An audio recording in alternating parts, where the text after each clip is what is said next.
30 previews en 30 jours. Yes, sir. La Et dernière. on est dans la dernière preview. The last one. La dernière des 30 Last previews en 30 but jours. not least. Là, je Et crois oui. qu'on peut le dire. Ah là, on peut le dire tout à fait. Vous le savez, tous les ans, l'ordre est à définir. Mais Sauf le pour dernier, la dernière. Tout à fait. c'est toujours le vainqueur. Moi, je propose, messieurs, même si ça va pas être forcément génial pour la prod d'après, qu'on applaudisse notre champion 2024-25, Oklahoma City Thunder. Saison extraordinaire. Historique. Historique. On va en reparler en long et en large. Dans quelques heures, la NBA reprend ses droits. 84 victoires.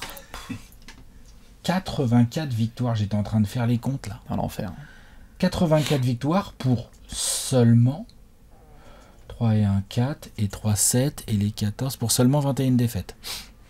Bref, on fera le coup d'œil dans le rétro. T'as raison, la saison NBA reprend ses droits.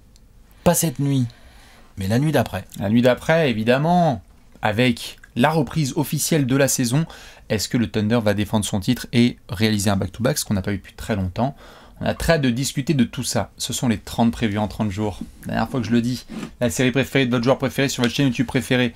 Merci évidemment à toute la commu pour tous les messages que vous avez envoyés.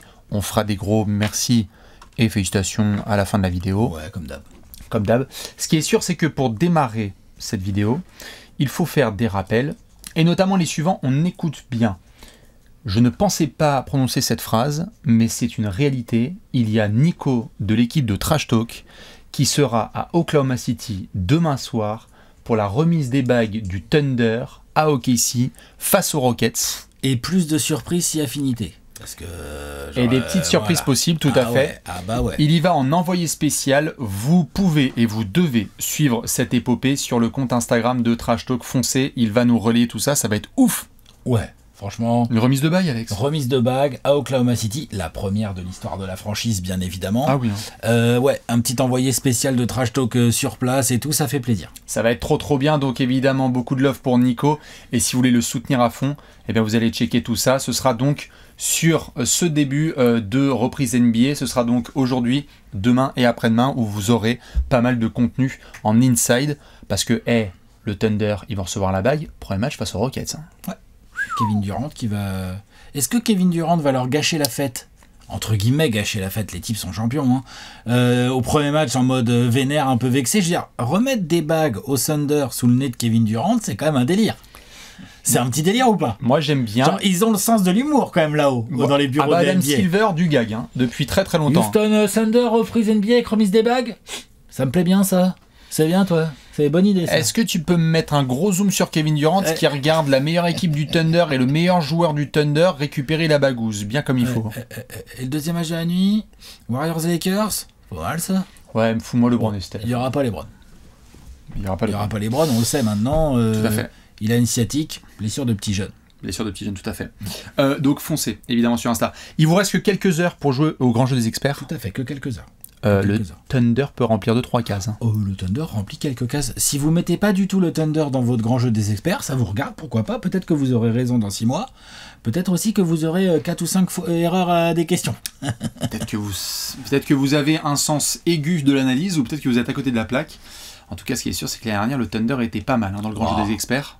Ça a répondu très présent. Très impressionnant. Alex, pour les gens qui sont peut-être de la team vaisselle, est-ce que tu peux leur dire quel maillot tu portes, s'il te plaît ? Je porte un maillot de Lugansdort, la version domicile blanche du Sun. Enfin, je dis domicile parce que je parle comme un ancien. Aujourd'hui, ça n'a plus aucune signification, ce qui est bien triste d'ailleurs. C'est un ancien. Ça devrait être une version domicile. Sauf que maintenant, à domicile, tu joues en orange, tu joues en gris. Perso, je sais que c'est vraiment un discours de vieux con, mais franchement, ça me saoule. Non, mais je suis c'est pareil. dommage. Après, évidemment, marketing, tout ça, machin, on veut vendre plus de maillots. Maillot du Thunder, belle petite bête de Lugansdort. Évidemment, t'en avais parlé pendant longtemps. C'est un cadeau qui t'a été fait ? Tout à fait. Qu'est-ce que vous régalez quand même, c'est beau. Il y a de tout. Et évidemment, si vous avez votre maillot de Lugansdort, vous pouvez le porter fièrement. On va respecter évidemment tout le même line-up. On fera les mêmes rubriques, on va rien changer, on va respecter le Thunder de bout en bout. Mes derniers rappels, évidemment, on a très hâte de démarrer cette nouvelle saison avec vous. Et donc, suivez tout chez Trash Talk, ça veut dire l'application de Trash Talk tout au long de la saison. On aura plein d'articles, le compte Instagram, TikTok, Twitter, YouTube. Allez me suivre, Léon sur Twitter, Alex sur Twitter. Hein, parce que si vous le savez pas, Léon, ça envoie de la take monumentale. Assez controversé. Il y a 1 an et demi, il a dit le Thunder sera champion. Et si vous me croyez pas, vous allez sur @Hellball Never Lies. Propre. Voilà. Propre. Ça vous fera les dents. On va pouvoir démarrer. Allez, on y va. Je crois qu'on est bon sur les rappels. Ouais, on est bon. On est très bon. C'est la plus belle phrase qu'on puisse prononcer. Mais pour nos chers amis du Thunder, on va faire le coup d'œil dans le rétroviseur. Qu'est-ce qu'on a Eh ben, on a 84 victoires et seulement 21 défaites. On a 68 victoires parce que c'est le pronostic qu'on fait, nous, en régulière. Au niveau du juge, par rapport au côté historique de la saison, t'étais vraiment pas mal, Bastien. T'avais dit premier, 61 wins. Il m'arrive d'avoir des takes désastreux sur cette chaîne et il y en a un paquet. Mais alors, l'année dernière, le Thunder numéro 1 de la conférence et de la NBA, Shai Gilgeous-Alexander MVP et Apéro Science-Fiction, le Thunder sera champion. Mais c'était fou. Ce qui est J'ai fou, fait c'est un que... strike. C'est bon. Attends, j'ai fait un strike. Bien sûr. Attends. Non, mais attends, bien sur sûr. le Thunder, j'ai vu pile. Ah non, très très propre. Juste, ce qui est fou, c'est que t'as dit tout ça, t'as dit 61 wins, et t'étais moins 10 ans. J'étais très emballé. Tu vois, je passais pour un mec Et complètement en fait, lunaire. t'étais en dessous de la réalité, Et en fait, genre j'étais un assez gros largement hater. en fait. Ouais, bien sûr. C'est ça qui est fou. Ils ont été énormes. Moi, 57 victoires premier, donc moi aussi, je voyais bien la domination, mais j'étais moins enflammé que Bastien. Mais bon, du coup, on va essayer de faire mieux cette année. En attendant, coup d'œil dans le rétro, saison de rêve, régulière de rêve, playoff de rêve, Shai Gilgeous-Alexander au sommet du délire, défense, j'allais dire de fer, mais le fer, c'est un métal qui est même pas assez solide pour décrire la défense du Thunder. Une des plus grandes défenses. Qu'est-ce que c'est que cette défense? Une des plus grandes défenses de l'histoire de la NBA, le plus grand net rating de l'histoire de la NBA, même encore mieux que les grandes années Bulls et Warriors. Attaque. Parce que non seulement tu as une défense de fou, mais en plus, pour te défendre, frère, c'est trop La compliqué. troisième attaque, les types sont clutch, et en plus, les types jouent vite. 6e pace. C'est-à-dire que l'alliage, meilleure défense, troisième attaque, 6e pace, mais c'est un alliage injouable. C'est une combinaison, mais c'est l'enfer à jouer. D'ailleurs, ça a été l'enfer pour tous les adversaires qui s'y sont collés.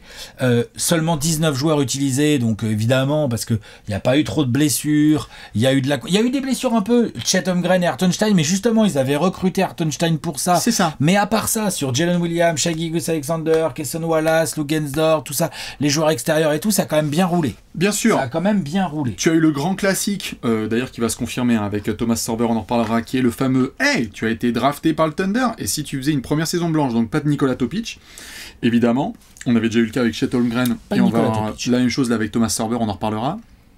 Mais c'est vrai que les roleplayers. le Thunder a développé ses roleplayers magnifiquement. Le trade dont on avait parlé, Josh Giddey versus Caruso, devient extraordinaire. Isaiah Joe, Aaron Wiggins, tout ça, c'est extraordinaire, tous ces roleplayers. Cason Wallace, qui est plus vraiment un roleplayer, enfin qui est de moins en moins un roleplayer, on va pas se mentir. Marc Daigneault fait la saison parfaite, c'est-à-dire je n'ai pas de Chet Holmgren, je vais bien utiliser mes autres joueurs. Tout à fait.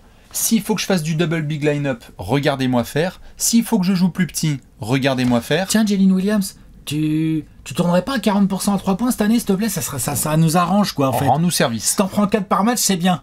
Putain. Et il faut tout ça. Non, c'est extraordinaire. Mais moi, rarement une équipe m'a autant impressionné sur une année complète, c'est-à-dire régulière et Kenrich, mais je crois que Kenrich était bien à 3 points. Et Kenrich était bien parce qu'il a rendu des services aussi en playoff. 38,5%. Mais bien sûr. Et du coup, le Thunder, moi, m'a émerveillé de bout en bout. J'étais très content, évidemment, de ce qui se passait pour les fans et pour la franchise. Il aura fallu tout ça pour que Shai Gilgeous-Alexander devienne MVP, c'est-à-dire qu'on a parlé dans la preview Nuggets que Nikola Jokic avait atteint un niveau individuel extraterrestre, hors norme, mais Shai est le MVP parce que c'est quoi, pardon, je me remets les stats sous les yeux, mais excusez-moi. 33-5-6. 33 points, 50 s'y passe. Une interception et demie et 1 contre 1. C'est pas rien, c'est pas un contre par match quand tu joues combo garde arrière, enfin poste 1-2 quoi, c'est bien un compte par match, c'est du Dwayne Wade, c'est du Jordan dans le texte quoi, hein, c'est de ça dont on parle. Hein. Tout à fait. 52% au tir, 38% à 3 points. 38% à 3 points surtout parce que 90% en lancé. non, Bon, voilà. 38% à 3 points parce qu'en fait il lui restait un petit bout de point faible comme ça, genre ouais tu drops, tu l'obliges un peu à shooter, surtout pas trop mi-distance mais plutôt dans le périmètre. Là il met 38% de ses 3 points, genre L'enfer. ça devient relou là vraiment. Tout à fait. Et on se posait la question de à quel point le supporting cast allait évoluer. Et donc, T'as répondu je crois. Jalen Williams notamment devient All-Star. Ça a répondu. Et Chet Holmgren montre ce que ça donne. En fait, tu arrives en playoff Et Lou avec Dort, un hein, groupe. Lou Dort, il fait une bonne saison. Et Lou aussi. Dort, tout à fait, qui est nickel, hein, qui est top 5 du défenseur de l'année, si je dis pas de bêtises, Lou Dort. Je crois qu'il est quatrième. Il est quatrième, c'est ça. Je crois qu'il est quatrième. Et donc, tu arrives en playoff, et à ce moment-là vient le sacro-saint, et on a parlé dans l'apéro science-fiction. Est-ce que cette équipe a assez d'expérience? Oui. Voilà. Tu gères Memphis. Oui. Il y a la blessure de Ja Morant, mais dans l'ensemble, tu gères Memphis, je suis d'accord. Sur un premier tour qui, moi, me séduit parce que Shea n'y est pas. Pas trop, mais. C'est enfin, beaucoup de Chet Holmgren, notamment très fort sur Jalen cette Williams. série, et Jalen Williams. Et ça donne le ton sur cette cuvée de playoff où moi je me disais, est-ce que ces deux bras droits là vont répondre présent? Sur le premier tour, oui. Le plus gros test, c'est Denver. On en a parlé dans la preview de cette série, et moi, comme je te disais, c'était si le Thunder passe ce ouais, test, Match 4, quoi. si le Thunder passe ce test, il n'y a plus rien qui va les Match arrêter. 4, match 5. Et pour répondre à la question, j'ai répondu en rigolant, est-ce que le Thunder on se posait la question, est-ce qu'ils ont assez d'expérience et tout? Moi, ce que je trouve assez fou, c'est que ces playoffs ont montré une grande solidité mentale et tout, mais entre solidité mentale et expérience, c'est pas tout à fait la même chose. Je trouve que ces playoffs ont montré quelque part que, justement, ils avaient pas tout à fait assez d'expérience, mais ils étaient tellement plus forts que les autres que leur petit manque d'expérience, oui, ça a fait perdre quelques matchs, effectivement, mais en fait, il y a de la, ils gagnent quand même la série. La marge, ça c'est fou. Absolument. C'est flippant limite pour la suite, parce que maintenant en plus ils ont acquis de l'expérience. C'est que c'est ça le truc. C'est vraiment le baptême du feu, quoi. Les mecs qui sont arrivés, ils ont fait ce fameux match ça à brûle, Denver. mais on passe quand même. Tout à fait. Ce fameux match à Denver, bon bah allez, Aaron Wiggins, Isaiah Joe, essayez de nous aider en sortie de banc. Voyons voir ce que ça peut donner avec Cason Wallace. Tiens Caruso, tu peux défendre Jokic, s'il te plaît, parce que je voudrais tester, je voudrais voir quelque chose. Tout à fait. Et au sein même de la série, c'est marrant que tu dises Caruso par rapport à Jokic, parce que il y en a un là de copains dont tu portes le maillot qui devient un point de concentration de critique assez fort. De haine même. C'est Lugensdort n'arrive plus à rentrer un seul shoot à 3. Oui, puis il fait que des fautes quand il défend. Exactement. Et là, un groupe qui est solide et un coach qui connaît son effectif, c'est que le mec qui pose sa valoche sur la table, c'est Marc Daigneault. Il dit, vous savez quoi les gars, le mec qui va nous aider à être clutch et à passer les Nuggets, c'est Lugensdort, qui nous fait des plays monumentaux, alors que le reste de la série, c'est un enfer. Il ne rentre plus un shoot, Lugensdort. Et passer Denver, c'est là qu'il y a vraiment un ouf de soulagement, parce que c'est le plus gros test. Pour moi, c'était vraiment, avant de voir ce qui allait se passer avec les Pacers, c'était la finale NBA avant l'heure. Tu bats les Wolves, bien. Très gros Chet Holmgren. Énorme Game 4 à Minnesota, le match qu'il faut remporter pour enfoncer la tête des loups sous l'eau. 4-1. Bien. 4-1. Vrai écart. Et tu te ramènes en finale, et il y a sur le papier un assez gros écart, mais on se demande comment vont se jouer ces finales. Et puis sur le terrain, on se rend vite compte que l'écart, il n'est pas si gros en fait, parce que là où le Thunder a dominé collectivement et tactiquement la plupart des adversaires qu'il a rencontrés, peut-être les Nuggets, c'est plus compliqué à dire, parce que les Nuggets, c'est vraiment dur de les dominer tactiquement et collectivement. Mais par exemple, contre les Wolves, ça s'est vraiment vu fort, et contre les Grizzlies aussi. Les Pacers apportent justement ce côté genre, mais attendez, mais nous, ça va pas du tout être la même chanson. Nous aussi, on va vous jouer dur. Nous aussi, on est deep. Et nous aussi, on est deep. Et puis, vous voulez mettre la pression fort sur le porteur de balle? Pas de souci. On va passer par Siakam, on va passer par Nembhard, on va passer, vous savez quoi, on va passer par Nesmith et McConnell. En gros, les Pacers montrent que genre, vous êtes ten deep, c'est marrant, nous aussi, c'est rigolo. À une échelle différente, avec des forces différentes. Vous avez un gros protecteur d'arceau qui chute à 3 points.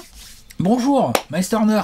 On peut aussi. Ouais, c'est ça. Et Obi Toppin en sortie de banc, ça les emmerde et tout ça. Et finale Et exceptionnelle. les finales étaient super, gros chassé croisé. Alors après, il y a ce match au 7, on en a parlé dans la preview des Pacers et on veut absolument pas diminuer la performance du Thunder, mais clairement, Haliburton, il était à 3 sur 3 à 3 points, il était en train de les saouler, il se fait le tendon, qu'est-ce que c'est comme ça. C'est comme ça. Mais ils ont gagné. Ils ont été champions. Voilà. Et les Raptors Dès ont la une première. bannière et KD s'est fait le temps d'Achille et c'était un autre scénario. Et c'est comme ça l'histoire de la NBA. Il faut avoir un peu de chance. Et j'ai envie de te dire, Fenêtre de tir, c'est maintenant qu'il faut la prendre. coché. Tout à fait, exactement. Et lorsque tu te fais battre, gros coup sur la tête, contre Denver au Game 1, Aaron Gordon, tu rebondis. Contre Indiana, t'en as parlé vachement bien de ce shoot d'Haliburton où ça met quand même un coup sur la tête, on se dit genre wow, wow, wow, wow, wow, wow, wow. Ah, c'était chaud. La réaction, elle est parfaite de la part de OKC parce que Game 2 et Game 4, ça revient. Et quelque part, cette équipe montre qu'elle a toujours la solution, qu'elle trouve toujours la solution. Et moi, j'ai pas de problème aussi à ce que des fans disent. Vous allez le voir après pendant l'été. C'est pas comme si John Williams, il avait joué avec une main fracturée pendant tous les playoffs. En plus. Je veux dire, on parle de joueurs qui ont dû serrer les dents pour aller chercher le titre, d'où cette fameuse phrase qui va rentrer un peu dans l'histoire, dans le folklore d'OKC, où John Williams dit « Moi, je pourrais me couper la main pour aller gagner un titre. » Ils vont aller chercher cette bague. Et d'ailleurs, John Williams nous pond des matchs pendant les finales où on se dit « Bon, ok, en fait, interviewons Scottie Pippen, interviewons machin. » Tu sais, il y avait eu un abattage médiatique énorme autour de ce cap passé par John Il faut Williams. reconnaître que il a proposé des playoffs dans leur ensemble, là où l'année d'avant, il avait un peu fléchi entre Dallas, sa moi, régulière j'avais et ses mal, hein. playoffs. Ouais, j'avais mal. Là, l'autre, il a fait non. En plus, il défend. En plus, on l'envoie dans des missions. Il y a eu un peu pendant les finales, Marc Daigneault, il a mis deux grands intérieurs. Puis après, il demandait à Jalen Williams Z4 et tout parce que l'épaisseur. Puis Holmgren, on chiait sur les finales, c'était un enfer du pour coup, lui. il s'adapte. Jalen Williams, c'est lui. La variable d'ajustement, c'est lui. Et sauf que au Thunder, la variable d'ajustement, elle est All-Star, quoi. 24 points, 5 rebonds et 4 passes de moyenne pour Jalen Williams sur les finales NBA, ce qui est énormissime. Mais comment aller à l'encontre de Monsieur Shai Gilgeous-Alexander qui ponctue une saison absolument historique, MVP de saison régulière, meilleur bilan de saison régulière, titre NBA, MVP des finales. On est à 30 points, 5 rebonds et 6 passes de moyenne avec 2 interceptions et quasiment 2 contre. Bon, voilà. Non, un contre. Sur les playoffs. Ah non, les finales. Sur les finales. Pardon, Sur les finales. Il y a 1,9 interceptions et 1,6 contre. Je veux dire, Shai nous fait d'ailleurs un Game 4 là, à Indiana. Le Thunder remporte, genre acclamation de tout le monde, vous êtes vraiment la meilleure équipe de NBA, il n'y a pas de débat. Et ce qui est fort, c'est que autant en régulière, ils nous ont surpris par leur qualité de shoot à 3 points, autant sur l'entièreté des playoffs, c'est pas si ouf que ça de loin. Jalen Williams, Lugensdorf, t'en as parlé, même Shai, tout ça machin, et ils trouvent d'autres options. Ils vont chercher les lancers, je veux dire. Faut jouer dur. Shai, il a continué à avoir quasiment 10 lancers par match. Je On y sais va. que ça en énerve certains qui vont dire ouais, c'est un marchand de fautes ou je sais pas quoi. Si vous voulez, mais Personne n'a trouvé la solution pour l'arrêter. donc faut le dire pour tous les grands attaquants aussi, parce que tous les grands attaquants, à part peut-être Steph Curry qui est tellement mal arbitré par rapport à ce qu'il est fort, ou Niko Jokic aussi qui obtient pas du tout la moitié des fautes qu'il devrait obtenir. Les autres très grands attaquants de l'histoire, les Jordan, LeBron, Kobe, tout ça, il y a du lancer dans tous les coins. Bien sûr, absolument. Donc voilà. C'est comme ça. Que vous l'aimiez ou non, c'est un petit peu comme le dit Shai. Toute ma vie est régulière. My whole life is consistent. Le mec, de mi-octobre à mi-juin, c'est le meilleur basketteur de la planète. Il a montré, alors certes c'est Jokic pour beaucoup évidemment le meilleur basketteur, mais accomplissement à accomplissement, et de ce qu'il a montré, il a fait une saison, Alex, dont en fait beaucoup de joueurs rêvent. Non mais bien sûr. C'est-à-dire Attends, c'est pas juste qu'ils en rêvent, c'est que c'est l'élite de l'élite de un l'absolu. pourcentage extrêmement faible de joueurs dans l'histoire a pu faire ça. Bien sûr. Donc attention, c'est ça on a dont fait on parle. on a fait des visuels avec Shai à côté de Jordan, on a dit genre Alors à côté de la G1, c'est MVP des finales, machin. Shaq, on se disait genre tiens, que va-t-il se passer en termes de domination. Le Thunder va enfin choper cette bague. Point d'exclamation aussi sur Sam Presti, dont il faut aussi parler parce que tu crois la construction est énorme. Et comme on l'a dit, parfois il faut faire des trades au bon moment. Caruso et des grosses signatures. Certains disaient Hartenstein, c'est trop payé pour aller chercher la bagouze. RAS, c'est une équipe énorme. À tel point que voilà, maintenant si tu vas dans les rues d'OKC, qui est le plus grand joueur de l'histoire du Thunder, hein. Ah oui, il est canadien.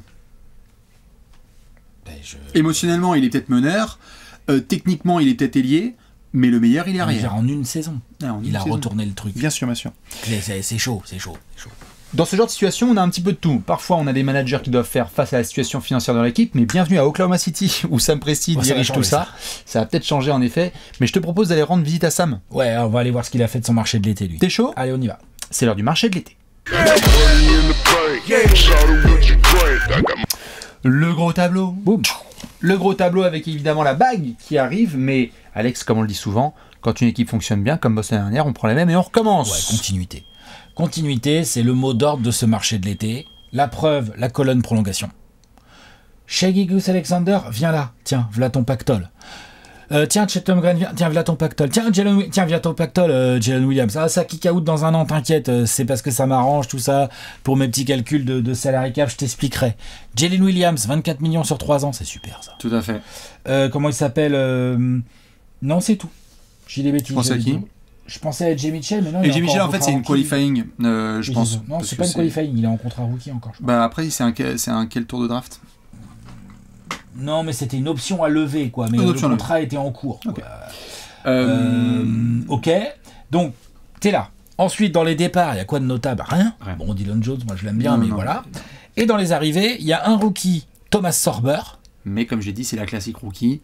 Quand tu viens à OKC, ton première année, elle est blanche. Thomas Sorber est blessé. Il est blessé, donc il jouera pas, mais il a été drafté. Et dans les arrivées, moi j'ai envie de mettre Nikola Topic. Tu peux. Bah, je veux dire, il était rookie l'année dernière, mais il n'a pas joué du tout. Et en fait, cette année, on va en parler dans la section suivante, parce que le marché d'été, vous allez voir, ça va être vite torché. Topic peut être considéré comme l'arrivée, the arrivée. Tout à fait. De l'année, de la saison, de l'intersaison. Tout à fait. Encore que, malheureusement, on va toucher du bois pour que ce garçon n'ait pas de problème. Moi, j'ai regardé la pré-saison, là, peut-être certains ont vu, j'en ai parlé sur Twitter. Il a eu ce que j'appelle la Ginobili, qui est un truc vraiment compliqué, mais j'ai pas le terme en français. Il a eu une procédure testiculaire suite à un problème en match de pré-saison. Okay. Et donc, il en a, je pense, pour plus de 4 semaines minimum, mais je crois qu'il a une torsion testiculaire, un truc comme ça, enfin, un truc de sportif vraiment violent. Genre, je crois que de souvenir, Manu Ginobili avait vécu ça, et il y avait des reporters qui avaient dit « Ah, qu'est-ce qui lui est arrivé ?» Et Tony Parker avait dit « On ne rigole absolument pas avec ça, c'est une blessure genre très très violente. » Donc on touche du bois pour que ce gars puisse enfin jouer, parce que le talent déborde. Sur le papier, c'est l'arrivée. C'est ça. Côté Thunder. Ensuite, ce qui est important de voir dans ce marché de l'été, c'est qu'avec toutes ces prolongations, là où sur la saison qui arrive, ils sont encore... légèrement, je crois 7 ou 8 millions sous le premier éperon. Avec tout ce qui va kick la saison prochaine, Chatham Green, Jalen Williams, plus le contrat de Shai qui augmente, plus sa prolongation monstrueuse qui va kick en 2027. Dès la saison prochaine, la 26-27, tu es tout de suite 36 millions au-dessus du premier éperon, 23 millions au-dessus du second éperon. Donc, soit le Thunder voudra garder son groupe et Sam Presti va convaincre son proprio de raquer en disant TKT gros, ça va le faire, on va tout écrabouiller. Soit il y aura des gars comme Luguensdort, comme je ne sais pas quel autre gars. Dort, les deux gars. Puisque Luguensdort, lui, il y a une team option, si je vois bien mon tableau. Et Hartenstein, une team option également. C'est-à-dire que cette année, ils sont sous contrat garanti, mais l'année prochaine, ils sont en team option, donc tu peux les couper. C'est pour ça que j'allais te poser la question, est-ce que les chiffres dont tu parles, c'est comprenant le kick-in de ces options? Parce que si le Thunder renégocie bien avec ces garçons, je ne sais pas s'ils sont dans le second à prendre. Si, je pense que ça... En fait, s'ils renégocient bien, il va falloir en couper un des deux. Il n'y a pas de... Oui, on parle bien français. Tortiller du cul, attention, faut pas parler chinois, là. Pour Hartenstein pas et pour garder Dort, les deux. Tout à fait. Pour Hartenstein et pour Dort, ça va être des sujets à discuter, mais s'il y en a bien un qui a été capable de formidablement négocier ses deals, c'est Sam Presti, donc il peut aller les voir et leur dire « Tu veux continuer dans ce groupe et réaliser quelque chose d'historique ? Rediscutons ensemble sur la durée. » Comme il est en team option, il a de son côté. En revanche, s'il arrive à convaincre les deux et à leur filer des salaires qui permettent de rentrer à minima sous le second éperon, je rappelle quand même 23 millions, c'est-à-dire qu'il faudrait gratter 23 millions sur ces deux joueurs-là. Oui. C'est chaud. Moi, je pense plus pour la probabilité de un des deux sera coupé et remplacé par des jeunes de la maison. Par des jeunes de la maison. Et c'est possible, ça. Hein. Et c'est pour ça tout à fait qu'on voit, notamment, j'avais fait le clin d'œil le soir. Ou alors il raque pendant un an. Tout à fait. J'avais fait le clin d'œil le soir à la draft. Thomas Sorber, s'il est drafté aussi, c'est parce que c'est dans une optique que dans 2 ans, il soit capable d'avoir un rôle d'intérieur, besogneux, qui peut lui céder à la Hartenstein. C'est pour ça que par rapport à du Lugensdort, t'es content de développer du Cason Wallace, parce que si ça se trouve, tu vas l'avoir. Ton pitbull qui rentre ses 3. Ou secrètement, tu te dis, bon, j'aurai Cason Wallace, j'aurai Aaron Wiggins, j'aurai Isaiah Joe, on va voir ce que donne à Jay Mitchell et des gars comme ça, et puis en fait, Lugensdort, on lui cuttera sa team option, il ira signer ailleurs et prendre encore des contrats, parce qu'il n'est pas vieux, Lugensdort. Non, tout à fait. Tu vois, donc, c'est envisageable. Oui, si je me permettais une potentielle take, tu vas me dire ce que tu penses sur ça, mais j'ai le sentiment que Lugensdort est trop important dans l'ADN Thunder, dans son développement. Il coûte plus cher, il est... À la différence d'Hartenstein, j'ai l'impression qu'en l'état, le profil Dort peut être un petit peu plus facile à remplacer, parce que c'est difficile de trouver des joueurs comme Hartenstein qui sont aussi bien avec Holmgren, quoique pas sûr. Mais pas sûr. En tout cas, est-ce que tu me suis sur le fait que Dort pourrait être plus facilement conservé de par sa situation au Thunder et parce que créerait le fait qu'il ne soit plus à OKC, où je pense que les fans prendraient quand même un gros coup sur la tronche. Parce qu'il coûte moins cher aussi. Et il y a quand même 28 sur Hartenstein et 18 sur Dort, donc c'est 10 d'écart. Oui. Et ensuite, le deuxième point, c'est que ça va dépendre de ce qui va se passer cette saison. Sorber est blessé, mais comment ça va fonctionner avec Chet Holmgren? Est-ce que tu peux développer d'autres gars? Est-ce que tu as d'autres opportunités? Tu vois, genre, voilà, ça va dépendre de ce qui va se passer cette saison. Je pense qu'en fonction de ce qui va se passer sur le terrain et d'un point de vue tactique cette saison, il y aura des choix qui seront faits par Sam Presti et son staff. Absolument. Lors de l'été dans 1 an. Tout à fait. On applaudit quand même évidemment la prolongation d'Alex Caruso qui avait été faite avant, lorsqu'ils l'ont récupéré des Bulls. Donc du coup, lui, il est tranquille pendant plusieurs années à 20 millions. Ça reste une des pièces préférées de Marc Daigneault, donc ça va pas bouger. Marc, qu'on va aller, faut aller voir son bureau. Là. Qu'on va aller checker, Qu'est-ce qu'il nous prépare, lui? On va aller pieds en éventail, tranquille. Tranquille, pépère. On va regarder ça? On y va. Mesdames et messieurs, c'est l'heure du 5 majeur.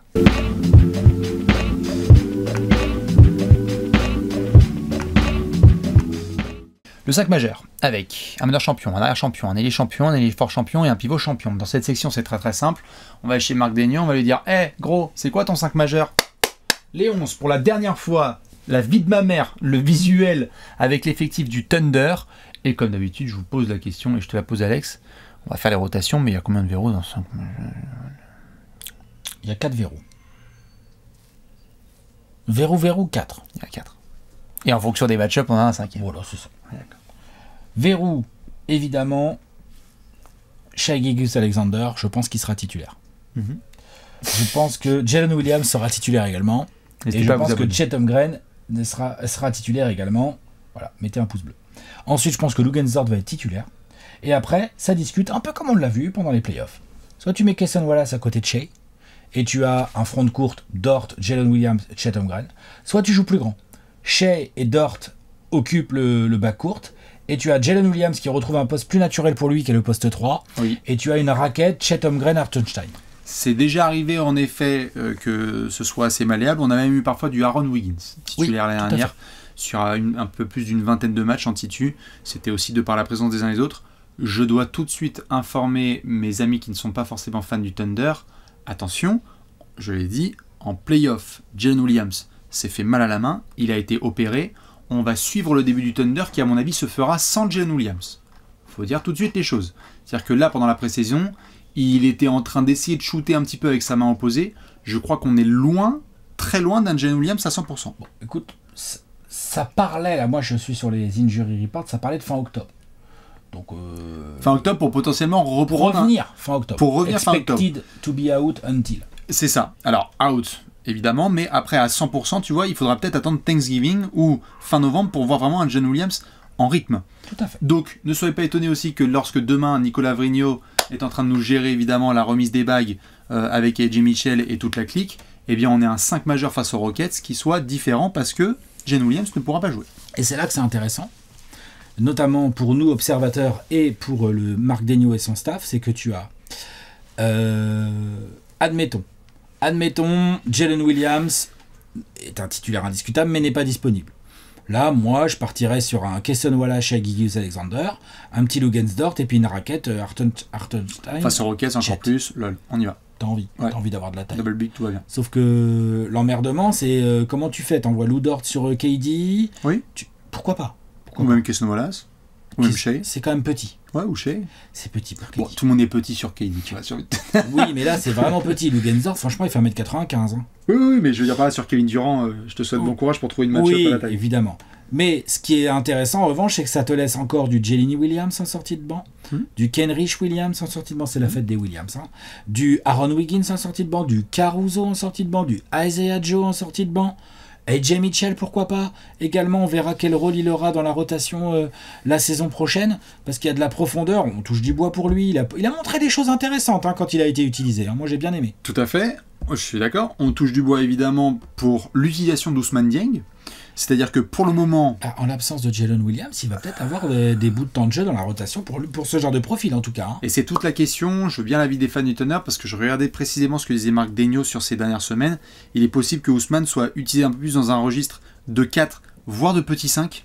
Ça a été mentionné potentiellement, c'est-à-dire que dans le cadre de son développement, il y a des fans, il y a des gens qui sont pas tout à fait Il est grand Ousmane Dieng. Hein. Il est grand et ça a été difficile pour lui de faire sa place en tant que 3-4. Donc peut-être qu'il y a un autre registre de jeu à devoir développer. En tout cas, Ousmane, il est dans l'effectif. Il est dans l'effectif. Et entre la blessure de Jalen Williams et les discussions autour de la rotation du front de court, tu peux imaginer quelques petits bouts de minutes. Après, c'est une équipe qui tourne très bien, qui est ultra performante, donc c'est toujours beaucoup plus dur de gratter des minutes dans ces équipes-là que chez les Nets, hein, évidemment, ça on va pas se mentir. Hein. Bien sûr. Mais il va peut-être y avoir des ouvertures. Tout à fait. Et quand, il y a quelques mois, tu t'es dit, tiens, et si mon big guard non-américain, qui a du mal un peu à shooter avec régularité, mais qui a du talent, peut être transféré contre une pièce qui va nous emmener jusqu'au titre, on remet une pièce dans la machine. C'est-à-dire que Nikola Topic, on va lui souhaiter un bon début en NBA, mais si dans le développement du Thunder, ils se disent, bon, on est bien, mais on aimerait bien que ce soit plus polyvalent, c'est-à-dire mieux défensivement et avec un peu plus de régularité au tir, peut-être que le Thunder va dire, vous avez remarqué son talent? Eh ben tiens, redonnez-nous un pivot capable de nous aider dans la quête d'un back-to-back ou d'un autre titre par la suite. Ce qui va être très intéressant côté tactique pour Marc Daigneault, au-delà des rotations pures et de qui tu mets sur le terrain, c'est si Jalen Williams rate un peu des matchs en début de saison, ou n'est pas à 100%, ou est toujours en train de revenir progressivement, c'était quand même devenu vraiment de loin le deuxième ball handler de l'équipe, le mec à qui tu peux filer des balles en fin de match, à qui t'as un relais et tout. Tellement clutch. Si tu l'as pas, c'est qui? Oui. C'est Keston Wallace là, comme ça, tout de suite? C'est quoi? Il reste des caisses de Aaron développement. Wiggins, c'est quoi? C'est Chet Holmgren, des systèmes pour Chet Holmgren, des pick and pop. Je demande à voir. Je pense qu'on va se rendre compte aussi de tout ce qui est incroyable dans ce Thunder et chez Jalen Williams. Et chez Jalen Williams, exactement. Ouais. Les trous qui bouchent, mais les responsabilités qu'il prend, incroyable. le mec, c'est sa 3e saison NBA, quoi. Genre, pardon, mais genre, c'est un monstre. Enfin, là, c'est sa 4e. Oui. L'année dernière, c'était sa 3e. Je me suis dit, attends, c'était pas un sophomore l'année dernière, t'imagines sinon? Non. L'enfer, mais oui. C'est vrai qu'on on a hâte de voir ça. Évidemment, après, on va en reparler dans une grosse question, mais c'est vrai qu'un des gros challenges aussi là pour Marc Daigneault, c'est beaucoup d'équipes parlent de cette dalle que tu as quand tu as envie d'atteindre le titre, et une fois que tu es que tu es au sommet du sommet du sommet, le Thunder va devenir l'équipe ciblée par tout le monde, c'est-à-dire que battre le Thunder va être pour 29 autres équipes NBA le highlight de la saison, parce que tu bats le champion en titre, qui est une équipe historique. Comment garder cet appétit? Comment rester dominant? Comment varier les registres de jeu, c'est-à-dire est-ce que tu gardes la même pace ou est-ce que tu développes certains skills où tu t'es dit par rapport à ce qui se passe à l'ouest, quand on voit comment se développe Denver ou Houston ou d'autres, etc., est-ce qu'on ne prendra pas aussi décembre et janvier pour développer des choses qui vont nous servir en avril-mai? Là aussi va être un très beau challenge, je pense, pour Marc Daigneault. Je te confirme, je pense même que ça va être l'objet d'une grosse pregunta quand même. Ouais. T'es chaud? Allez, on y va. Eh ben, on va vous proposer tout ça dans la question de la mort.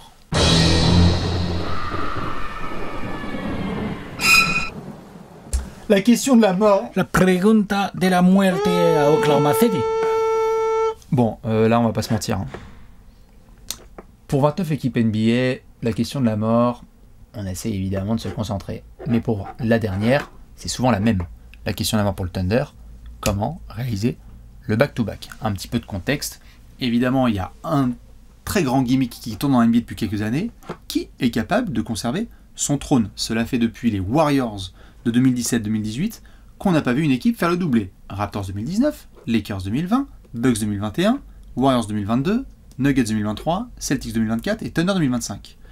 Pour y arriver, Alex, on a vu avec Boston qu'il y avait évidemment des soucis de blessures. Boston, ils faisaient partie des favoris. Tout à fait.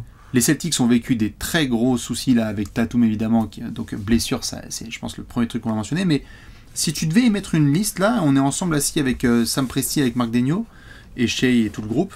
C'est quoi la recette pour réaliser le back-to-back ? Alors, déjà, ils ont fait une première partie de cette recette. Je pense que Sam Presti, il le sait. Il a fait beaucoup trop de bons choix ces dernières saisons. Là, il a fait le choix de la continuité totale. Il a fait le choix de garantir des quichetas à tous les joueurs clés, tout en entretenant des contrats tout à fait corrects pour avoir la continuité. C'est-à-dire que tu prends le noyau de 8-9 qui te fait gagner le titre, là, tu l'as encore. Il est encore là. Il ne manque pas un joueur. Ça, c'est bien. Premier point. Ensuite, la préparation mentale. On fait confiance aux joueurs, on fait confiance à Marc Daigneault. N'empêche qu'il faut se préparer. Il ne faut pas sous-estimer la saison régulière, faut garder de l'appétit, faut avoir encore envie alors que tu viens de gagner et tout. Voilà, préparation mentale. Ensuite, et c'est peut-être le plus dur, ça va être, tu commençais à mettre le doigt dessus tout à l'heure, tu disais préparer des choses un peu nouvelles, la préparation tactique. Quels sont les points tactiques que le Thunder doit et peut intégrer afin de pallier à un phénomène qui est classique, qui empêche souvent les back-to-back. Déjà, c'est souvent, tu as moins de réussite la deuxième saison, tu pars des blessures et tout, mais tu as aussi le fait que les adversaires s'adaptent. Et tout aussi fort que tu sois, tout aussi fort en défense que tu sois ou fort en attaque que tu sois, les adversaires vont s'adapter. Les adversaires vont te proposer des nouveaux problèmes. Les adversaires vont essayer de repérer des mini points faibles chez toi et de les exploiter au maximum. Et il y a Denver qui t'a fait ça et du coup les Rockets, ils ont vu le match, ils ont fait putain, on peut le faire nous aussi ça là, on peut appuyer et tout. Tu vois, genre, ou les Lakers, ou les Clippers, ou les... J'en sais rien, on s'en fout en fait. Mais tu vois ce que je veux dire. Donc, comment anticiper au mieux ? Je pense que c'est dans préparation mentale et anticipation tactique. Je pense que c'est les deux plus grands points qui te permettent de faire un back-to-back. Pour faire du concret sur le Thunder, j'ai absolument aucun doute à ce que Shai Gilgeous-Alexander puisse entretenir un tel niveau. J'ai aucun doute là-dessus. Il est jeune, il est en plein prime. Il n'y a pas de raison. Je te dis pas qu'il va faire des saisons de Michael Jordan tous les ans, mais qu'il soit dominant sur son poste encore la saison prochaine ou encore plusieurs saisons, franchement, c'est tout à fait possible. Que leur défense soit encore très très forte, je n'en doute pas non plus. Est-ce qu'elle sera aussi forte ? Faut avoir aussi faim, faut être arbitré de la même manière, faut pas avoir de blessures, tu vois, il y a pas mal de paramètres. Et l'autre point, et c'est là où je pense que le Thunder va vivre son plus grand défi, c'est que les défenses adverses vont s'adapter. Fort, et il y a moyen, il y a des choses à faire. Tu peux essayer de trouver des moyens de diminuer un peu l'impact offensif d'un Shea. Tu peux obliger Chet Holmgren à prendre les tirs et puis les soirs où il les met pas, le Thunder tout de suite il est moins dominant. C'est déjà pas mal. Dis donc, c'est déjà pas mal. C'est déjà pas mal. Moi je t'avoue que les trucs que j'ai notés c'est... Vas-y. Donc en plus évidemment de ce que tu as dit. Moi j'en parlerai dans une autre section, mais j'ai des énormes, peut-être un peu trop grosses attentes sur Chet Holmgren la saison à venir, de par la situation là en début de saison autour de Jalen Williams, mais aussi parce que la défense de Chet Holmgren, elle va toujours être là. Mais la variété offensive du Thunder deviendrait absolument ridicule si Chet Holmgren devenait une vraie mismatch offensive à des moments clés de chaque rencontre. Je suis d'accord. Chet Holmgren, parfois, reste encore un joueur où des équipes adverses se disent on va mettre un joueur plus petit et puis on va espérer qu'il ne soit pas trop agressif, il va shooter par-dessus, mais c'est pas grave. Chet Holmgren doit passer un cap là-dessus. Le Thunder est une équipe qui, malgré le stéréotype qu'il y a sur Shai Gilgeous-Alexander, et c'est réel, c'est très improvoqué des lancers, est une équipe qui ne provoque pas beaucoup de lancers. Ils ont une très forte réussite à 3 points, ils savent dégainer, mais tout en variant offensivement, il y a la possibilité de tester des matchs où moi je vais me dire, ah tiens, c'est marrant à la marge, ils n'ont pas été très adroits ce soir, mais je savais pas que Cason Wallace il pouvait aller à l'arceau comme ça. Ça n'a pas que dépendu de... Waouh, j'essaie de trouver mon français. En gros, il ne faut pas que ça dépende que de Shai Gilgeous-Alexander, la provocation de lancer. Il va falloir que d'autres joueurs s'y collent. Et donc, je pense que la défense, comme tu le dis, on peut s'y attendre. le Thunder a aussi bénéficié d'un truc qui est énorme, c'est que quand tu fais une très très grande saison régulière, du coup, tu es content parce que chaque série de playoffs, de la première à la dernière, tu es à domicile. L'Ouest, ça fait 3 mois, en préparant ces 30 previews, qu'on dit ça va être un bordel. Un bordel. Est-ce que ce Thunder est toujours numéro 1 de l'Ouest ? Tout à fait. Et est-ce qu'il a même le meilleur bilan de NBA ? Parce que si tu commences au Madison Square Garden ou au Rocket Mortgage, on verra quelle équipe de l'Est sortira. Hein En Floride. En Floride, à State Farm Arena, ou ne sais-je, tout à fait. Il faut aussi que tu sois capable de réaliser ce type d'effort tout au long de la régulière. Et donc, moi j'avoue qu'il y a des trucs vraiment à la marge. Et après, en micro-bonus, ce sont ces fameux gros affrontements, c'est ces fameux tests. Parfois, les gens prennent un peu trop la saison régulière à la légère, mais je crois aussi que le Thunder sera capable de se dire, bon, on est le 13 mars, là on joue Denver, tout ce qu'on nous bassine depuis 6 mois, c'est que les Nuggets ont fait la meilleure intersaison de l'été, ils ont un super banc, score final plus 8, le banc du Thunder a pété la gueule du banc des Nuggets. C'est pas une manière de gagner la série là, mais c'est des petites choses où tu te dis, ah, on est à un mois des choses sérieuses, on est capable. En gros, ce qu'on est en train de dire, c'est que la recette là du Thunder pour faire le back-to-back, ils ont déjà un premier avantage et un premier point fort, c'est qu'a priori, ils ont tous les ingrédients.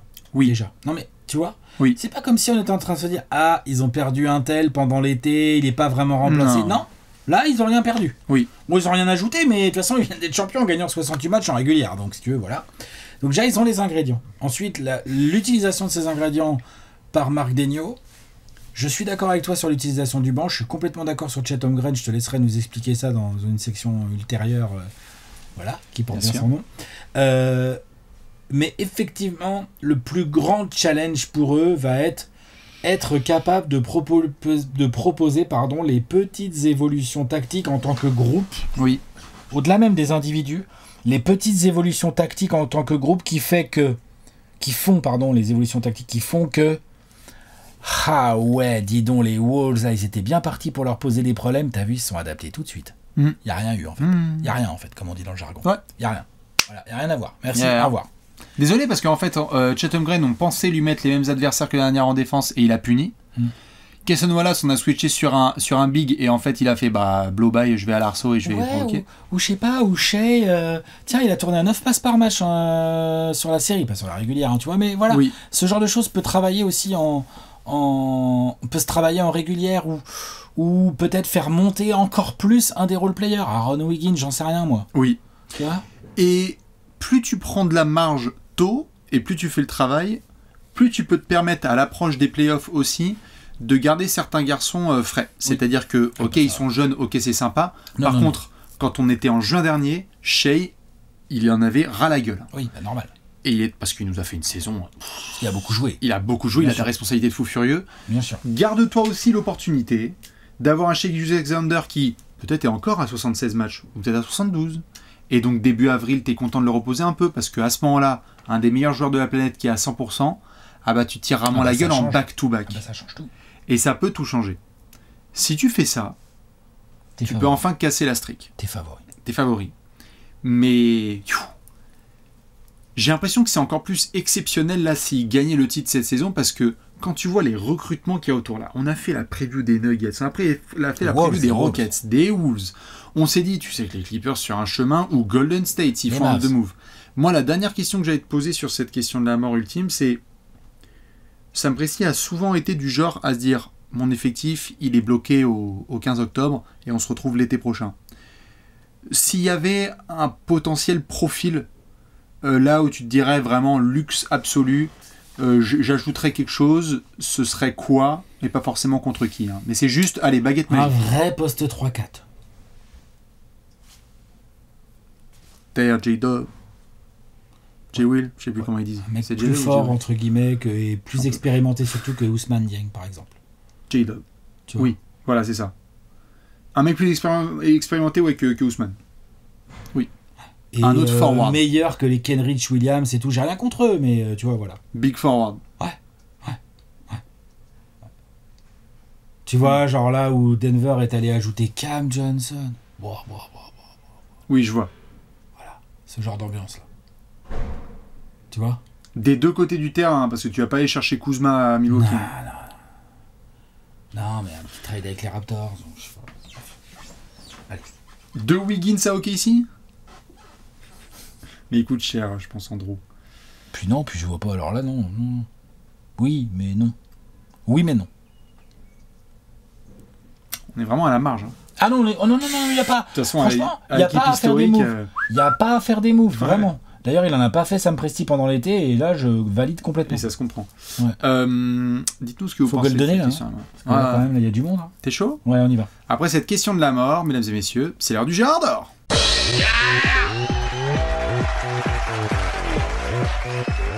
Le Gérard d'or, le Gérard d'or. Alex, Hop. tout à fait, regarde. Ouf. Ouais 30 sur 30. Et je crois que c'est la première fois, non? C'est la première. C'est la première. C'est la première. Ouais, c'est la première. Hein. Mais bien sûr, c'est beau. Bah, C'est beau. Allez, de double. la saison prochaine, je vais réfléchir pour les doubles. Oh. On va voir. Et c'est réussi pour le PPR, 30 sur 30. Ah là là. Incroyable. ESPN a d'ailleurs créé une chaîne de documentaire liée au triple backflip d'Alex. Ça s'appelle 30 for 30. Dans le Gérard d'or, c'est très simple. Il y a un joueur qu'on va suivre, en particulier à OKC. Alex, c'est qui ton Gérard d'or? Cason Wallace. Plein de raisons à ça. Oh la vache. La première, je le kiffe. La deuxième, tu vois, j'ai mis une petite carte là. C'est Nucleus. C'est des cartes Nucleus, machin. Dessus, il y a Shai Gilgeous-Alexander. Il y a Chet Holmgren. Et au milieu du Nucleus, il y a Cason Wallace. Ah ouais, Nucleus. À l'époque, les mecs, voilà, et disrespect violent envers Jalen Williams. Il ne s'agit pas pour moi de dire que Cason Wallace va prendre ce genre de rôle à la Jalen Williams. Il s'agit de dire, situation contractuelle. Là, il a une saison garantie, il a à peu près 6 millions. Derrière, il y a une team option. Bon, franchement, le gars, s'il continue comme ça, ça me prestige à faire tu veux rester pour 7,4 millions, ça me va. Ça me va, 7,4 millions, tu vois. Mais, est-ce que ça serait pas lui, le vrai compagnon du backcourt, comme on l'a vu pendant les finales NBA, pendant les playoffs, le vrai compagnon de backcourt de Shai Gilgeous-Alexander? Est-ce que c'est pas lui, genre, qui tape du poing sur la table et qui dit c'est rigolo votre 5 majeur avec 2 bigs là, mais les gars, je suis beaucoup trop fort en fait pour me faire sortir du banc. Puis des 6e hommes, il y en a sur le banc en fait. Aaron Wiggins, Isaiah Joe, Caruso, je sais pas quoi. Moi, je suis beaucoup trop fort. Je pense que Cason Wallace n'est encore qu'au début de ce qu'il peut montrer. Non. Le côté pitbull est incroyable. Défensivement, il est super. Il est pas si grand, mais très athlétique. Il est capable de faire tomber du 3 points. Moi, je trouve qu'il a bien progressé en ball handling. Touché, hein. Et il a dû toucher et tout. Si Cason Wallace, qui s'entraîne tous les jours avec Shai Gilgeous-Alexander, parce que c'est important quand même ça, commence, il va pas devenir Shai Gilgeous-Alexander, ou si, il devient Shai Gilgeous-Alexander en attaque, qu'est-ce que vous voulez que je vous dise? Voilà, on rend les Gérard d'or, merci, au revoir, félicitations pour les 74 victoires. Non mais tu vois, genre non. En revanche, par rapport à ce qu'il produit aujourd'hui, je pense qu'il peut y avoir une production un peu supérieure. C'est-à-dire qu'il peut y avoir des meilleurs pourcentages à 3 points, il peut y avoir un peu plus de scoring, vu qu'il y a des meilleurs pourcentages, il peut y avoir un peu plus de passes d'ess. Du coup, tout ça, ça déboucherait à... Il y a déjà 27-28 minutes, tu vois, mais à un temps de jeu peut-être où Denio sait qu'il peut encore plus compter sur lui. Je veux dire, il a que 21 ans. Il n'a que 21 ou 22 ans. Il y a encore énormément de potentiel chez Cason Wallace. Et on parlait dans la question de la mort juste avant, les équipes vont s'adapter tactiquement, machin, elles vont t'emmerder et surtout elles vont essayer de gêner l'attaque d'OKC parce que leur défense, tu vas essayer de mieux attaquer dessus, mais voilà, elles vont essayer de gêner l'attaque d'OKC. Si Cason Wallace progresse dans la continuité de ce qu'il a montré pendant les playoffs où il y a eu vraiment des flashs très intéressants, il n'y aura pas d'adaptation possible. Hein. Il n'y aura que des problèmes. Il n'y aura que des problèmes. Tu devras miser sur... Wallace, il va nous faire quoi comme genre de match? Franchement, je dis pas il a les clés du back-to-back. Hein. Je dis juste, il a des clés dans les mains qui ouvrent des portes. Genre, je vois pas trop qui va fermer ces portes. Franchement, Cason Wallace, c'est tellement un super joueur. C'est tellement un super tellement le gars que tu vas avoir dans ton équipe. Ah ouais, putain. Je pense qu'il y a 29 autres équipes qui intègrent directement Cason Wallace à leur rotation très proche. Alors 5 majeurs certainement pour certaines, et à leur rotation très proche pour beaucoup. Il y a des murmures de si ce gars... Murmure. Donc à voir, hein. Tout le monde a dans la tête 2028, Jeux Olympiques, etc. Mais Il y a des murmures de si ce mec se développe bien et continue sa trajectoire, le prochain Jrue Holiday des équipes nationales américaines, c'est lui. C'est-à-dire, je défends le plomb systématiquement, je suis toujours au bon endroit au bon moment, j'ai mis quelques points et j'ai jamais ouvert ma gueule. Et c'est marrant, toutes les équipes dans lesquelles je vais, elles sont championnes. Salut les Bucks, salut les Celtics. Bon, on verra pour Portland, mais tu vois ce que je veux dire. On verra pour Portland. On verra pour Portland, mais tu vois. Oui, il y a du Jrue, hein. Il y a du Jrue. Il y a du Jrue. Il y a du Jrue. Et certains vont dire, ouais, Jrue offensivement. Non. Jrue offensivement, quand il a été All-Star. Respecter. Genre, il faut le respecter. Respecter Jrue. Ouais. Après, il s'est concentré sur d'autres types de tâches. Mais concrètement, t'as raison, il y a du Jrue. C'est typiquement le genre de modèle, mais il a encore que 21 ans. Donc, s'il a envie de regarder un peu, j'en sais rien, moi, le handle de certains autres joueurs, notamment il y en a un dans son équipe, et puis après il y en a d'autres dans la ligue et tout. Il peut, s'il a envie de regarder un peu, de travailler son jeu de passe, il y a plein de paramètres, notamment des paramètres offensifs, parce que sur les paramètres défensifs, Cason Wallace, en fait, c'est déjà un chien de la casse, athlétique, très fort sur les lignes de passe, compliqué de passer l'épaule, fort sur l'homme. Enfin, tu vois, genre en fait. Voilà, mais offensivement, par contre, il peut être le symbole d'un Thunder qui, je vous dis, tactiquement, genre, tu crois que tu as une bonne adaptation, tu gênes un peu Shea, et en fait, putain, tu fais merde. Putain, Cason Wallace, il nous a mis 21 points. Merde. Fais chier. Chaud. Putain, il a fait 6 passes d'ess. C'est tellement un bête de joueur. Tu vois, ouais. Pouah. J'adore. Ouais. Gros Gérard d'or. Je suis fan. Je survalide. Monsieur Chet Holmgren. J'avais dit que je le réservais pour une autre section. Alors, il y a les choses très très clairement. Monsieur Chet Holmgren, à partir du moment où il respire et où il est sur deux jambes, c'est un des meilleurs défenseurs de toute la planète. Et donc, si là le Thunder est encore fort, qu'ils ont un bon rating, il va se battre là avec Evan Mobley et Wemby pour être défenseur de l'année. Je pense même qu'il pourrait être défenseur de l'année cette année, et Chet Holmgren. Après, il y a des très bons défenseurs dans son groupe. Très très gros dans son groupe. Et puis il y a Wemby qui est arrivé. Et à partir du moment où Wemby existe, il y a des votants qui vont faire. Au MG, on n'a pas vu ça depuis Will Russell et compagnie. Mais Holmgren, encore défense, pas de problème, il va être là, et on espère il va être sur deux jambes, parce que quand il joue, on sait que le Thunder est tout de suite élite. Jalen Williams va être un petit peu absent. Bon. Ce que je vais observer, c'est évidemment, comme je le disais là, l'aspect offensif. Pourquoi ? Parce que, déjà, Chet Holmgren, s'il veut, si le Thunder est très fort à la mi-février et que Jalen Williams a loupé des matchs, le deuxième All-Star, ça peut être Chet Holmgren. Pour ça, il faut garder le même niveau défensif, et il faut explorer des choses offensivement. Chet Holmgren, aujourd'hui, quand tu regardes sa répartition de shoot, lorsqu'on est proche de l'arceau, il n'y a pas de problème, 73% de réussite au tir. Entre l'envergure, le toucher, tout ça, il n'y a pas de problème, il y va. Il se place bien. Tout à fait. Il coupe au bon moment. À 3 points, 38% à 3 points, c'est quand même un mec qui est capable de bien stretch. Protéger l'arceau et en même temps stretch. Par contre, dans l'entre-deux, là, ça peut souvent coincer. C'est-à-dire que tu autre paramètre, Bastien, excuse-moi, en play-off, il n'a pas bien rentré ses 3 points. J'allais y venir, justement. Si on regarde donc la répartition notamment, vous pouvez retrouver ces statistiques un peu n'importe où, c'est que lorsque tu te retrouves à 1 à 3 mètres, là on tombe à 42% au tir. Grosso merdo, Chet Holmgren. De 1 à 3 mètres au tir, ça manque clairement de toucher.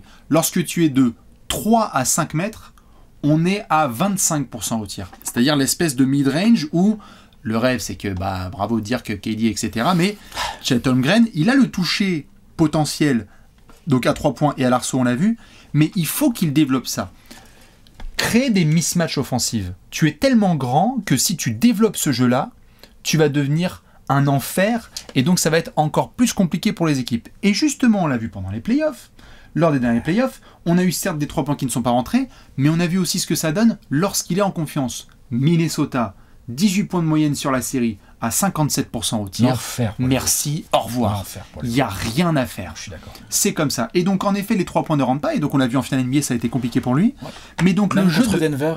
Et contre Denver aussi. Il y a eu des passages à vide. Il y a eu des passages à vide. Mais donc, Chet Holmgren, ce que j'aimerais éviter, c'est qu'on soit sur un joueur qui défende bien et juste, on va voir si les 3 points ça rentre. Non. Il faut que tu développes un jeu où, en fait, que ce soit proche à l'arceau sur des mismatchs ou dos au panier avec un défenseur sur toi, tu développes 1 ou 2 moves. Bon, après, il est jeune. Il a encore le temps de travailler. Et il est jeune, tout à fait. Mais c'est les clés. La saison prochaine, il y a un gros contrat qui tombe aussi. Donc, il y a de la pression. Il y a de la pression. Des attentes. Absolument. Et en fait, quand tu parles notamment de ces clés-là, en effet, par rapport à Cason Wallace, j'en vois aussi sur Chet Holmgren parce que je me dis, comment on fait à OKC si déjà tu as donc Jalen Williams et Shai Gilgeous-Alexander qui continuent à faire le boulot, potentiellement Cason Wallace qui fait ça, mais qu'ensuite, là sur le scouting report, il y a 29 équipes qui se disent mettez le plus petit sur Chet Holmgren, cette option si elle existe de moins en moins. Parce qu'il y a juste un ou deux moves à développer. Turner en épaule droite, Turner en épaule gauche, un petit bump et un hook, quelque chose, tu vois. Si Chet développe ça, je veux dire, l'année dernière, Chet Holmgren, en moyenne, il tourne à 49% au tir. Pour un mec de sa taille, c'est pas si ouf. Après, j'aime bien, mais mieux. Bah en fait, il faut qu'il aille plus près. Après, il faut qu'il muscle aussi son jeu. Hein. Eh oui, bien sûr. Mais tu vois, plus près. Quand il est prêt, comme je l'ai dit, il est à 73% de réussite au tir. Donc là, ça va. Mais c'est plus l'intermédiaire.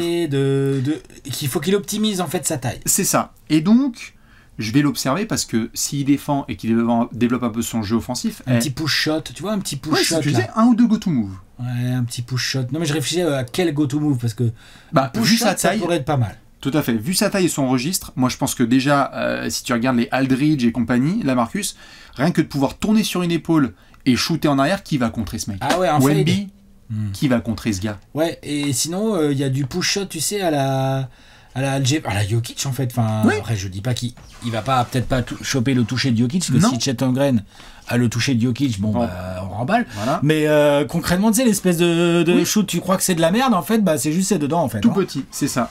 Et à 3 mètres, c'est bien, ça, à 2-3 mètres là. C'est ça, et donc ce sera jamais un extraordinaire rebondeur parce qu'il est dans un registre de jeu un peu comme il est en protection de cercle, il est plus dans les aides et tout, bien sûr. C'est ça. Mais voilà, moi je trouve que pour un joueur aussi fort comme ça, première saison, 16 points et demi de moyenne avec 53% de réussite au tir. L'année dernière, les joueurs se sont développés 15 points à 49% au tir. Je veux qu'on rebump. Je veux qu'on remonte. Je veux que Chet Holmgren fasse des matchs où on se regarde toi et moi, on fait putain merde. Ah, t'as vu, il a été. Tu sais, je sais pas si l'année dernière on a un souvenir d'un match de Chet Holmgren à genre 29 points à 70%. J'ai pas le souvenir. Après, faut regarder dans le détail. Faut voir. S'il le fait, Cason Wallace, Chet Holmgren évidemment, pour ce fameux Gérard d'or. Bon, on pose le pronostico. T'es chaud? Allez, on y va. Mesdames et messieurs, c'est l'heure du pronostic.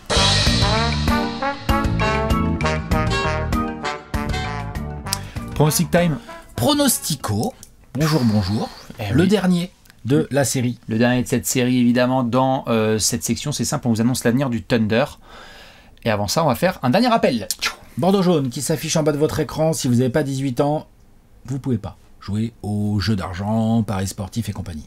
Si vous avez plus de 18 ans, attention. Mais même si vous pensez que le Thunder, le back-to-back, tout ça, c'est les doigts dans le nez, ne misez pas l'argent que vous pouvez pas vous permettre de perdre. Voilà. Le hashtag, vous le connaissez, faites pas les bolos. Faites pas les bolos, évidemment. Pour les gens qui font pas les bolos, évidemment, et fans ou non du Thunder, est-ce qu'il y a une petite cote à proposer? Paris en sport en ligne nous propose la cote de champion pour le Thunder. Le Thunder sera champion, la cote est à 3,45 et elle est boostée là pendant 24 heures à 4,15. C'est la meilleure? C'est la meilleure, la plus basse cote de champion. Ce sont les favoris, selon la plupart des sites de paris sportifs, des bookmakers et compagnie, et même des observateurs, des fans de ce que tu veux, c'est quand même le favori. Le Thunder a sa propre succession. Pour plein de raisons qu'on vient d'exposer de long en large là, dans cette preview. T'en penses quoi, toi? 3,45 boosté à 4,15, une cote à plus de 4 pour le Thunder champion, ça se regarde quand même bien. Hein. Tu vas voir dans mon pronostic. J'ai un over-under. Ça t'intéresse? Bien sûr. 62,5. C'est propre. Putain, mais je connais trop cette franchise. C'est propre. C'est très propre, on est d'accord? Je suis d'accord. Ah, ça c'est beau. On finit en beauté. Alex, est-ce que t'es prêt? Ouais. Il va falloir que tu me sortes un pronostic léché. 3, 2, 1. Hamidou Diallo. 61 victoires, premier de l'Ouest, le Thunder. Oui, ça fait des victoires en moins de l'année dernière, mais...